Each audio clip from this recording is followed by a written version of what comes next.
Chapter 38. Baba's Handi, Disrespect of Shrine, Kala or Hodgepodge, Cup of Buttermilk. In the last chapter we described Baba's Chawdi procession. In this we take up Baba's Handi, cooking pot, and some other subjects. Preliminary.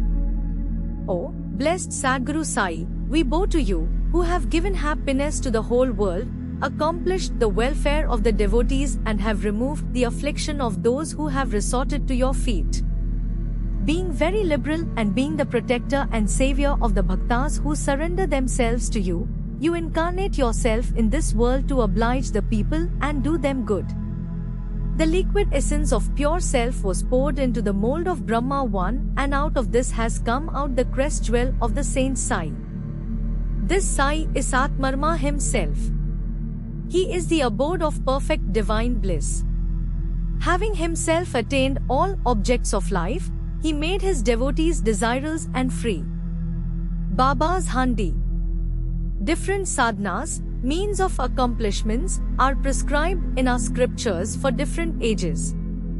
Tapa, penance, is recommended for Krita age, Janana, knowledge, for Tretha age, Yajna, sacrifice, for Dwapara age, and Dana, charity, for Kali, present age.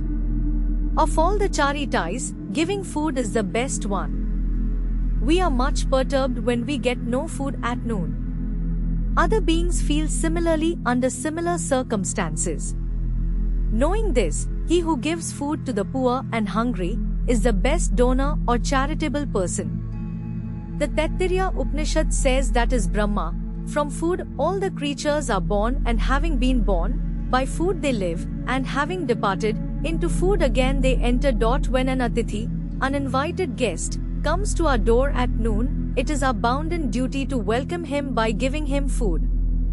Other kinds of charities, viz., giving away wealth, property and clothes etc., require some discrimination, but in the matter of food, no such consideration is necessary.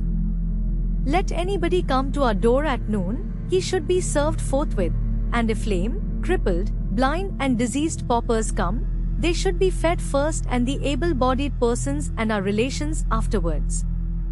The merit of feeding the former is much greater than that of feeding the latter. Other kinds of charities are imperfect without this Annadana, giving of food, as stars are without the moon, a necklace without its central medal, a crown without pinnacle, a tank without a lotus, bhajan without love, a married lady without the kumkum mark, singing without a sweet voice, or buttermilk without salt.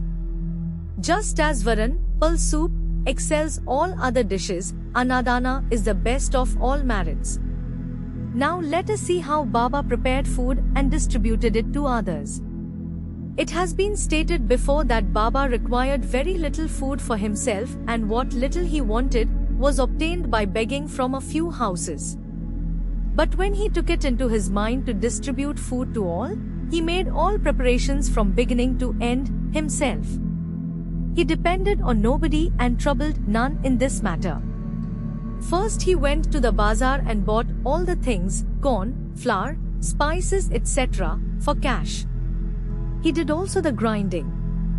In the open courtyard of the masjid, he arranged a big hearth, and after lighting a fire underneath kept a handi over it with a proper measure of water.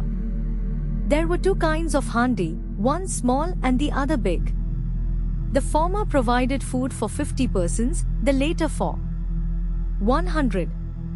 Sometimes he cooked mitthe chawal, sweet rice, and at other times pulva with meat. At times in the boiling varan, soup, he let in small balls of thick or flat breads of wheat flour. He pounded the spices on a stone slab, and put the thin pulverized spices into the cooking pot. He took all the pains to make the dishes very palatable. He prepared ambil by boiling jawari flour in water and mixing it with buttermilk. With the food he distributed this ambil to all alike. To see whether the food was properly cooked or not, Baba rolled up the sleeve of his kafni and put his bare arm in the boiling cauldron without the least fear, and churned, moved the whole mass from side to side and up and down. There was no mark of burn on his arm, nor fear on his face. When the cooking was over, Baba got the pots in the masjid and had them duly consecrated by the Maulvi. First he sent part of the food as prasad to Mahal Sapti and Tatya Patil, and then he served the remaining contents with his own hand to all the poor and helpless people to their heart's content. Really blessed and fortunate must be those people who got food prepared by Baba and served by him. Somebody may raise a doubt here and ask, Baba distribute vegetable and animal food as prasad alike to all his devotees? The answer is plain and simple.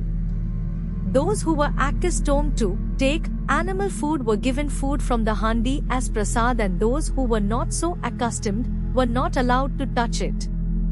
He never created in them any wish or desire to indulge in this food. There is a principle well established that when a guru himself gives anything as prasad, the disciple who thinks and doubts whether it is acceptable or otherwise goes to perdition. In order to see how any disciple has imbibed this principle, Baba at times proposed tests. For instance, on an Ekadashi day he gave some rupees to Dada Kelkar and asked him to go in person to Koralha to get mutton from there. This Dada Kelkar was an orthodox Brahman and kept all orthodox manners in his life. He knew that offering wealth, grain and clothes etc. to a Sadguru was not enough, but that implicit obedience to and prompt compliance with his order was the real dakshina that pleased him most. So Dada Kelkar dressed himself and started back and said, "Go yourself, but send somebody." Then Dada sent servant Pandu for the purpose. Seeing him starting, Baba asked Dada to call him back and cancelled that program. On another occasion Baba asked Dada just to see how the saltish pulva, mutton dish, was done. The latter said casually and formally that it was all right. Then Baba said to him, "You have seen it with your eyes, nor tasted it with your tongue, then how could you say that it was good? Just take out the lid and see." Saying this, Baba caught his arm and thrust it into the pot and added, "Out your arm," and taking a latle, put some quantity in the dish without caring for your orthodoxy and without blustering. When a wave of real love rises in a mother's mind, she pinches her child with her hand, and when it begins to cry and shout, she hugs it close to her bosom. Similarly, Baba, in a true motherly way, pinched Dada Kelkar in this fashion. Really no saint or guru will ever force his orthodox disciple to eat forbidden food and defile himself thereby. The handi business went on for some time till 1910 and was stopped thereafter. As stated before, Das Ganu spread the fame of Baba by his kirtans far and wide in the Bombay Presidency, and people from that part of the country began to flock to Shirdi, which became in a few days a place of pilgrimage. The devotees brought with them various articles for presentation and offered various dishes of food as Naivedya. The quantity of Naivedya offered by them was so much that the fakirs and paupers could feed themselves to their heart's content, leaving some surplus behind. Before stating how Naivedya was distributed, we shall refer to Nana Sahib Chandorkar's story showing Baba's regard and respect for local shrines and deities. Nana Sahib's disrespect of a shrine. By drawing inferences or guessing in their own way, some people said that Sai was a Brahmin, and some that he was a Muslim. Really, he belonged to no caste. No one knew definitely when he was born and in what community and who were his parents. Then how could he be a Muslim or Brahmin? If he were a Muslim, how could he keep dhuni fire ever burning in the masjid?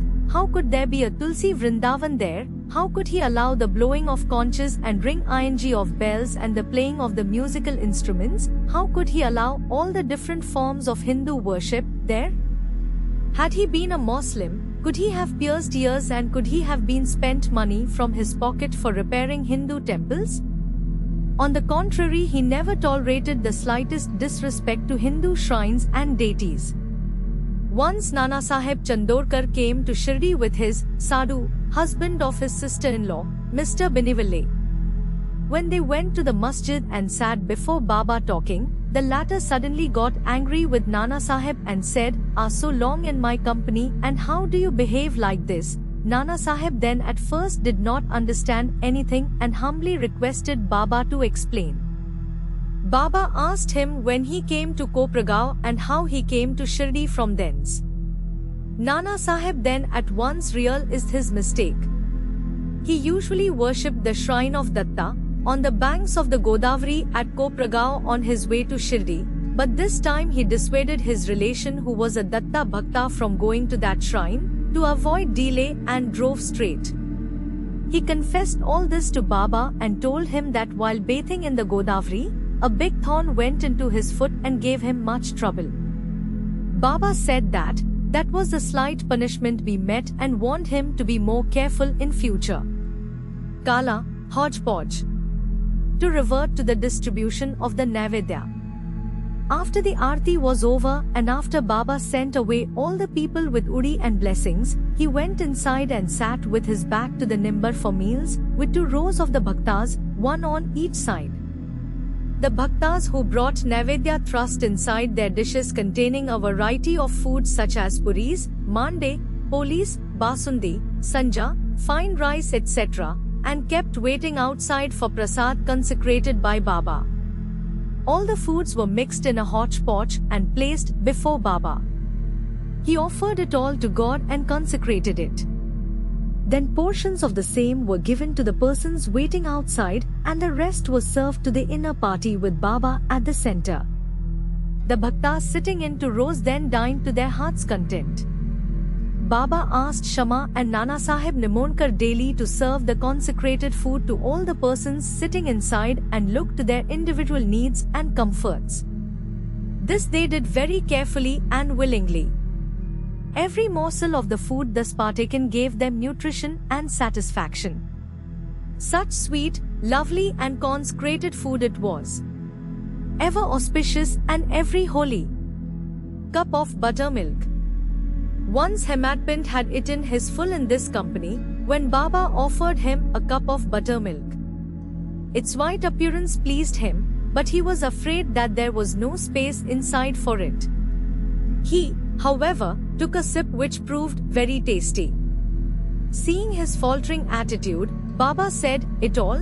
You won't get any such opportunity hereafter."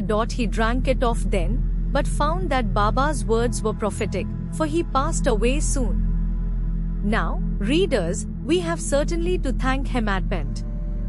He drank the cup of buttermilk, but has supplied us with sufficient quantity of nectar in the form of Baba's Leelas. Let us drink cups and cups of this nectar and be satisfied and happy. Bo to Sri Sai, peace be to all.